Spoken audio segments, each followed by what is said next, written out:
బ్రహ్మర్షి పితామహ పత్రిజీ. మనం పిరమిడ్ మాస్టర్లం. శాకాహారం మన మతం. మాంసం తినడం అన్నది ఆత్మ పురోగమనానికి గొడ్డలిపెట్టు. విషతుల్యమైన మాంసాహారం మన శరీర వ్యవస్థను పాడుచేస్తుంది, మరి మనస్సును విపరీత ధోరణిలో నడిపిస్తూ బుద్ధి మాంద్యానికి గురిచేస్తుంది.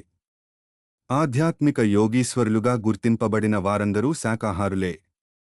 బుద్ధుడు, మహావీరుడు, వేమన, వీరబ్రహ్మేంద్రస్వామి ఇంకా చాలామంది శాకాహారులే. పక్షిజాతి బట్టి పరగహింసలు బెట్టి కుక్షి నిండకూడు కూరుటకును వండి తినేడివాడు వసుధ చండాలుడు. Vemana.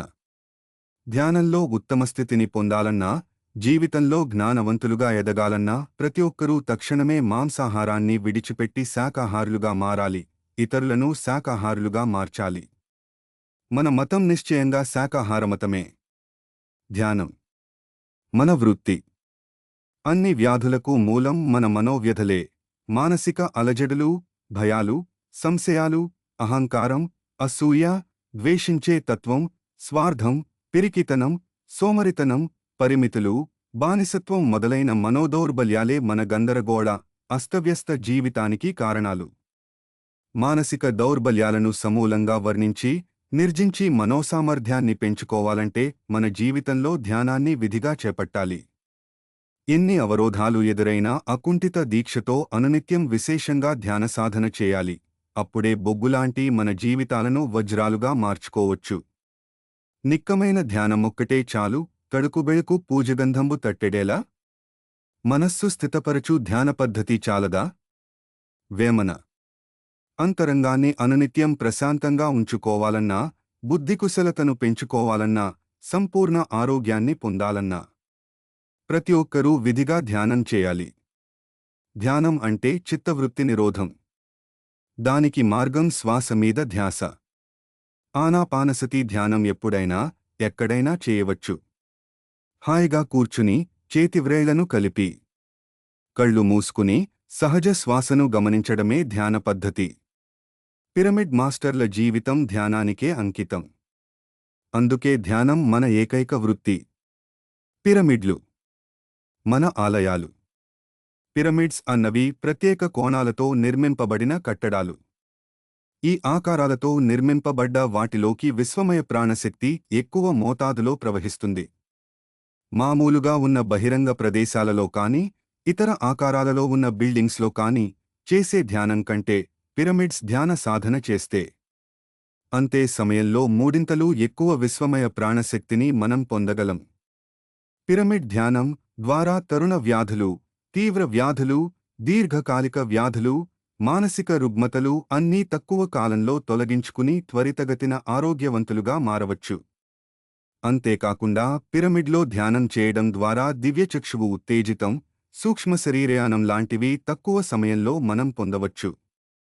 Pyramid hats, hanging pyramids, rooftop pyramids, ground level pyramids ఇలా ఎవరి వీలుని బట్టివారు ఏర్పాటు చేసుకోవచ్చు, వాడుకోవచ్చు. ధ్యానులకు ఆలయాలే పిరమిడ్లు. మరి పిరమిడ్లు నవీనయుగపు దేవాలయాలు. శ్వాసే మన గురువు. సాధన అన్నది గురువు దగ్గరి నుంచే మొదలవుతుంది.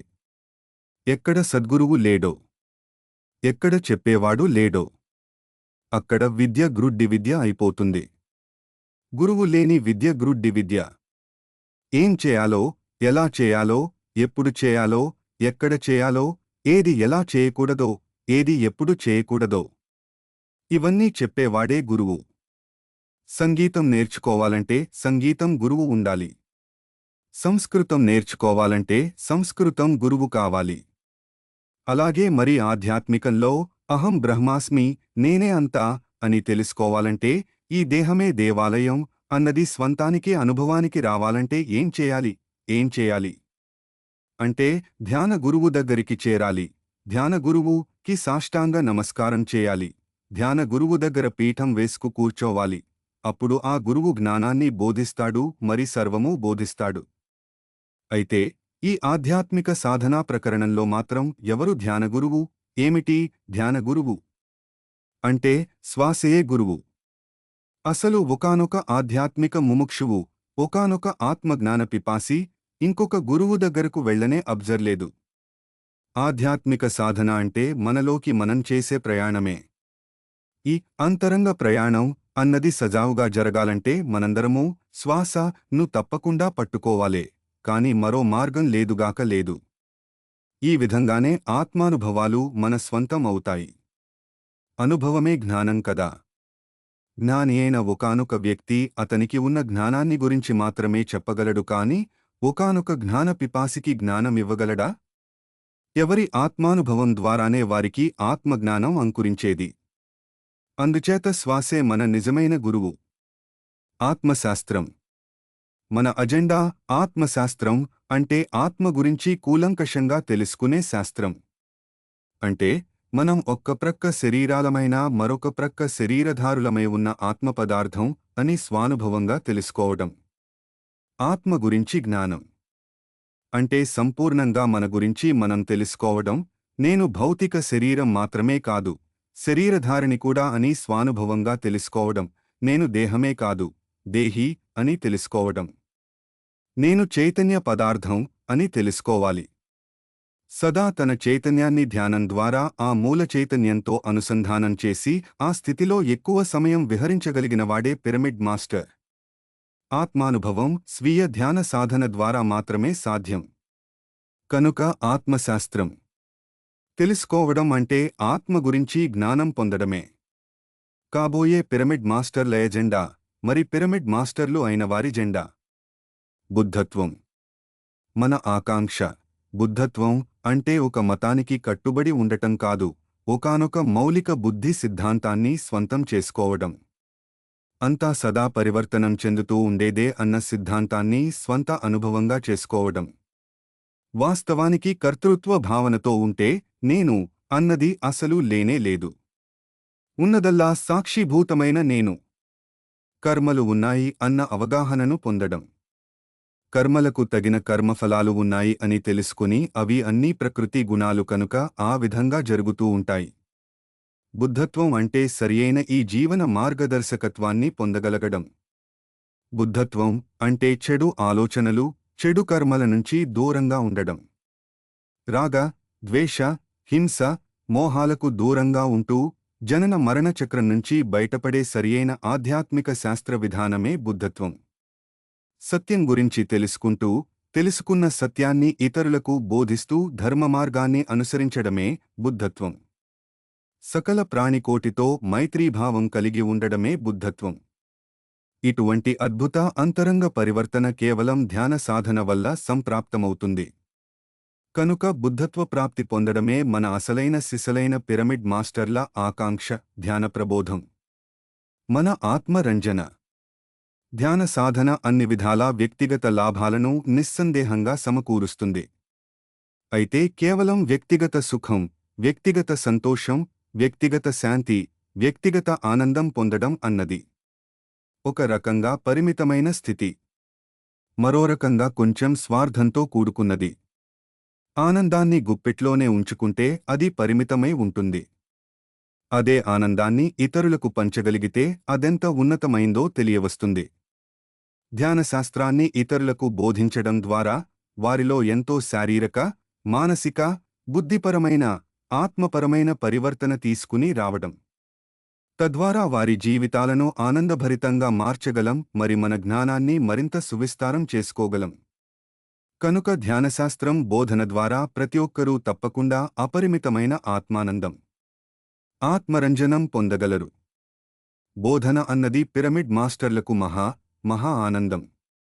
సత్యం మన అంతరాంతరాల ఆనందానుభూతి. నిత్యం ఉండేదే సత్యం, ఒకప్పుడు ఉండి ఒకప్పుడు ఉండనిదే అసత్యం. అనిత్యం అన్నది అనుకూలంగా ఉంటే ఉపరితల ఆనందానుభూతిని ప్రసాదిస్తుంది. అనిత్యం అన్నది అననుకూలంగా ఉంటే దుఃఖానుభూతిని ప్రసాదిస్తుంది. అయితే సత్యం అనేది అంతరాంతరాల ఆనందానుభూతి. ఎప్పుడూ ఉండేదే సత్యం. సదా సాక్షిభూతంగా ఉండే నేను అన్న పదార్థమే ఎల్లప్పుడూ ఉండే పరమసత్యం. సర్వోపరితల అనుకూల, అననుకూల పరిస్థితులలో సదా సాక్షిభూతంగా ఉండే నేను అన్న సత్యపదార్థం పేరే ఆత్మసత్యంలో జీవించడం ద్వారా మాత్రమే అంతరంగంలో విశిష్ట ఆనందానుభూతి కలుగుతుంది. దేహ సంబంధిత విషయ వాసనలతో మాత్రమే జీవించడం అన్నది అసత్యం, మరి అదే దుఃఖానికి కారణం. దేహాన్ని భౌతిక అవసరాలకు వినియోగిస్తూ నేను ఆత్మను అని సదా ఎరుకతో జీవించడమే సత్యం. అది అంతరాంతరాల ఆనందానుభూతికి నిదర్శనం. మన చుట్టూ ఉన్న సకల ప్రాణికోటి కూడా చైతన్య స్వరూపాలే అని ఎరుక కలిగి ఉండడమే సత్యంలో జీవించడం. సర్వకర్మల ప్రక్షాళనకు మార్గం తన దగ్గరే ఉందని తెలుసుకుని తద్వారా సాధనాక్రమంతో తనను తాను నియోగించుకోవడమే సత్యంలో జీవించడం. ఈ రకంగా అన్ని కోణాల నుంచి సత్యపదార్థాన్ని తెలుసుకుంటూ సత్యం పట్ల సరియైన అవగాహన పొందడం అంతరాంతరాల ఆనందానుభూతికి చేరువవుతారు. ఈ స్థితి పొందడం కేవలం దీక్షాయుత ధ్యాన సాధన ద్వారానే సాధ్యం. ఆత్మస్థైర్యం. మన సందేశం. ఆత్మస్థైర్యం అంటే మన పట్ల మనం స్థిరత్వం ఉండడం. ఎటువంటి పరిస్థితులు ఎదురైనా, ఎటువంటి వ్యక్తులు తారసపడినా, ఏ ప్రాంతంలో విహరించినా మొక్కవోని అంతరంగ స్థిరత్వంతో ముందుకు సాగుతూ చేపట్టిన పనిని సాధించడమే ఆత్మస్థైర్యానికి నిదర్శనం. తలపెట్టింది ఒకటైతే పరిస్థితులకు, బలహీనతలకు తలవంచి కార్యాచరణ నుంచి నిష్క్రమించడం, పలాయనత్వం చేయడం ఆత్మస్థైర్యం అనిపించుకోదు. ఎన్ని అవరోధాలు ఎదురైనా, ఎన్ని దుర్ఘటనలు ఎదురైనా, ఎంతమంది విమర్శించినా తలపెట్టిన కార్యాన్ని ముందుకు నడిపిస్తూ ఆరోహణ క్రమంలో పయనించడమే ఆత్మస్థైర్యానికి సరియైన నిదర్శనం. ఇదే మాస్టర్లందరి ఏకైక సందేశం. ఆత్మస్థైర్యం కోల్పోరాదు. దీనులుగా ఉండరాదు. వీరులుగా ఉండరాదు. క్లైబ్యం మాస్మ గమః పార్థ. క్షుద్రం హృదయ దౌర్బల్యం అన్నాడు కదా శ్రీకృష్ణులవారు. మిత్రత్వం. మన నిజతత్వం. ఎవ్వరూ శాశ్వత విరోధులు కారు. ఎవ్వరూ శాశ్వత అభిమానులు కూడా కారు. సమయ సందర్భాలను బట్టి విరోధులు మిత్రులుగా మారుతారు. మిత్రులు విరోధులుగా మారవచ్చు. కేవలం పరిస్థితులను ఆధారం చేసుకుని ఎవరితోనూ విరోధం కూడదు. ఎందుకంటే మమాత్మా సర్వభూతాత్మా కదా. అంటే తాను ఏ ఆత్మస్వరూపుడుగా ఉన్నాడో అందరూ ఆ ఆత్మస్వరూపులే. తాను ఆత్మగా ఉండి మరొక ఆత్మస్వరూపుడితో విరోధం విడ్డూరం. సిద్ధార్థుడు బుద్ధత్వ ప్రాప్తి పొంది బుద్ధుడై అందరితో మైత్రీభావం కలిగి మైత్రేయ బుద్ధుడు అయ్యాడు. సకల జీవుల పట్ల, పశుపక్ష్యాదుల పట్ల, వృక్షాల పట్ల మైత్రీభావం కలిగి ఉండడమే మన నిజతత్వం. ఈ అద్భుత స్థితి మనం పొందాలంటే మనకు ఉన్న ఏకైక మార్గం ధ్యాన మార్గం. నిరాడంబరత. మన సహజ లక్షణం అన్నది అహంకారరహిత జీవితానికి నిదర్శనం. నిరాడంబరత అంటే పరిమితమైన నిరాడంబరత. దుస్తులను ధరించడం, మనుష్యులకు దూరంగా ఉంటూ ఓ మూల కూర్చోవడం కాదు. మనిషి సామాజికంగా, ఆర్థికంగా, ఆధ్యాత్మికంగా ఎంతటి ఉన్నత స్థాయికి చేరుకున్నా కూడా అనవసరమైన బాహ్య ఆడంబరాల వైపు మొగ్గు చూపకుండా అంతరంగంలో నిరాడంబరత కలిగి ఉండడమే నిజమైన నిరాడంబరత. బహిరంగ ప్రలోభాలకు తలవొగ్గక అంతరంగంతో మమేకమై ఉండడమే అసలైన నిరాడంబరత. ఒక మనిషి యొక్క విజయం నిరాడంబరతతోనే సాధ్యమవుతుంది. మన బాహ్య అహంకారాన్ని వదులుకోవడం కాదు, లోపల దాగున్న అహంకారాన్ని పూర్తిగా త్యాగం చేయడం నిజమైన నిరాడంబరత. ఈ రకంగా జీవనయాత్ర సాగించడమే ప్రతి వ్యక్తి సహజ లక్షణం. నిరాడంబరత పిరమిడ్ మాస్టర్లకు వెన్నతో పెట్టిన విద్య. వినయం.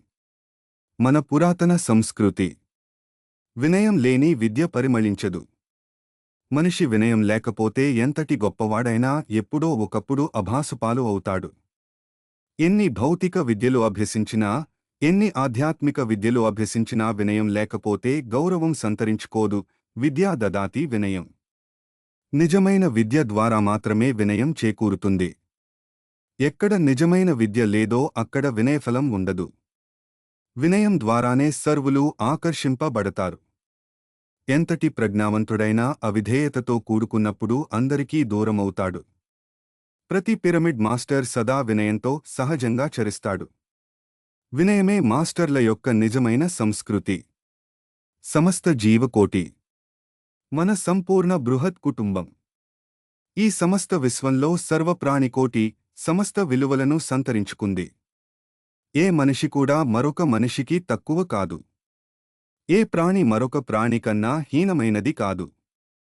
సర్వజీవరాశులు తమ తమ చైతన్య స్థితిని పెంచుకోవాలని నిరంతరం ప్రయత్నంలో ఉన్నదే. ఒక్కొక్క పరిస్థితిలో తమ తమ చైతన్య స్థితిలో హెచ్చుతగ్గులు ఉండవచ్చుగాక.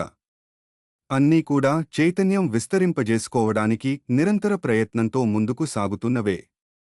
కనుక పరిమితమైన అవగాహనతో కొన్నింటిని తక్కువ చేయడం సరియైన విధానం కాదు. ప్రతి ఒక్కరూ, ప్రతి ప్రాణి నిరంతరం ఈ విశ్వంలో తిరుగాడే ప్రయాణికులే. అందరూ ఈ విశ్వకుటుంబంలో భాగస్వాములే. మనమంతా ఈ బృహత్ విశ్వకుటుంబానికి చెందినవారం. ఇటువంటి సహజ సిద్ధమైన స్థితిలో సదా విరాజిల్లాలంటే మనకున్న ఏకైక మార్గం ధ్యాన సాధన.